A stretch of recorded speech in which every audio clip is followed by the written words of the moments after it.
गला घोंट कर मारा, फिर काटा गया, फिर जलाया गया और फिर छुपाया गया, फेंका गया। फिर उनकी शनाख्त की गई, उनका डीएनए किया गया। एक ऐसे तलखा खेज इंकशाफात जो आपने ना देखे होंगे, लेकिन उसके बावजूद भी आज कदीर की अपनी वालदा से जेल में पहली बार मुलाकात होते ही कदीर ने अपनी वालदा से क्या कहा और वालदा ने कदीर से क्या कहा। कदीर का ये कहना है कि कातिल जो है वो मेरी माँ नहीं बल्कि मेरी बहन है। माँ की ममता में कदीर अभी भी जो है वो कुर्बान हो रहा है और अपनी माँ को इस केस से छुड़वाने की भरपूर कोशिश कर रहा है। जब बाप अपनी बेटी के ससुराल में दाखिल हुआ तो उसने घर धुला हुआ देखा और घर में सफाई देखी तो उसको ये बात बहुत ज्यादा खटकी कि घर में इतनी सफाई आखिरकार क्यों है। बाप को शक था। बाप ने 15 पे कॉल की और मुतलका थाने में कंप्लेंट दर्ज करवाई। पुलिस मौके पर ससुराल दाखिल हुई और उसने बगैर इन्वेस्टिगेशन किए, बगैर घर में इधर उधर देखे ससुरालियों को घर से ले गई। थाने में कुछ देर सफाइयां पेश करने के बाद सास और नंदे घर वापस आई और उसके बाद बाप को फिर ये बात खटकी कि मेरी बेटी ऐसा काम नहीं कर सकती।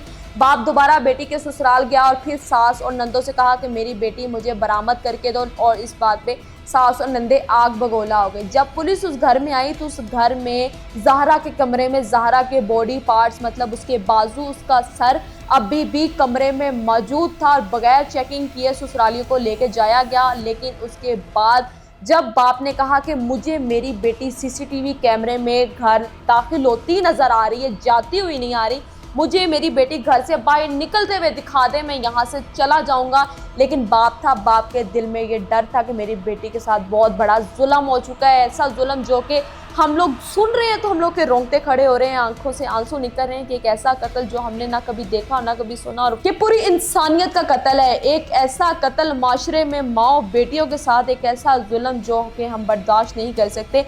जब पुलिस ने चेकिंग की, घर में बॉडी पार्ट्स मिले तो पुलिस फिर सास और नंद को ले गई। 3 दिन के रिमांड उनको दिया गया। 3 दिन के रिमांड में अब्दुल्ला जो कि ज़ोहरा सफाक सास का नवासा था, उसने ये जुर्म कबूल कर लिया कि जी मेरी नानी ने और मेरी माँ ने मिलकर हमारी मामी ज़हरा को कत्ल किया। उसमें वो खुद भी मुलव्वस था और किराए का कातिल भी मुलव्वस था।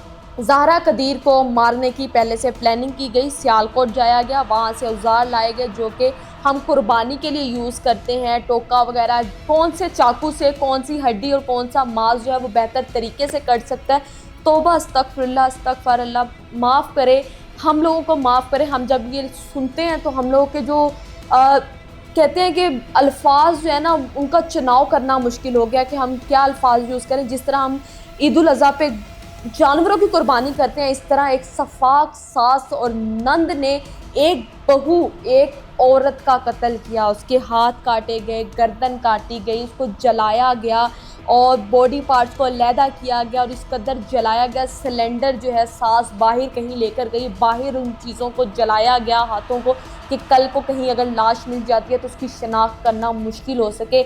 लेकिन ये जुर्म जब उन्होंने कबूल किया और बॉडी पार्ट्स की जो शनाख्त है वो किस तरह की गई ये भी हम आपको बताते हैं। सास ने और नंदों ने खुद बताया कि हमने इतने पार्ट्स मतलब बाजू, पेट, सर, टांगें कुछ नाले में बहा दी, कुछ हम लोगों ने जो है वो झाड़ियों में फेंक दी। और शनाख्त किस तरह हुई, शौहर जो है वो बीवी को बेहतर तरीके से जानता है, उसके जिस्म की एक एक चीज़ को बेहतर तरीके से पहचान सकता है कि बीवी जो है उसकी शनाख्त कैसे की जा सकती है। शौहर कदीर ने ये शनाख्त की कि ये उसकी बीवी के ही पार्ट्स हैं। एक शौहर ने अपनी बीवी को मतलब कहते हैं कि हम लोग चावल उठाने वाला काम है, जिस तरह हम कुर्बानी पे गोश्त उठाते हैं, इस तरह उसने अपनी बीवी के जो है वो पार्ट्स उठाए। और एक बाप और एक जो गुस्ल देने वाली औरत है उसने बताया कि जिस तरह हमने गुस्ल दिया, तौबा नाउज़ बिल्लाह, अल्लाह पाक माफ़ करना उन सब लोगों को जो कि इस तरह के सोचते हैं। लड़कियां तो छिपकली से डर जाती हैं, औरतें तो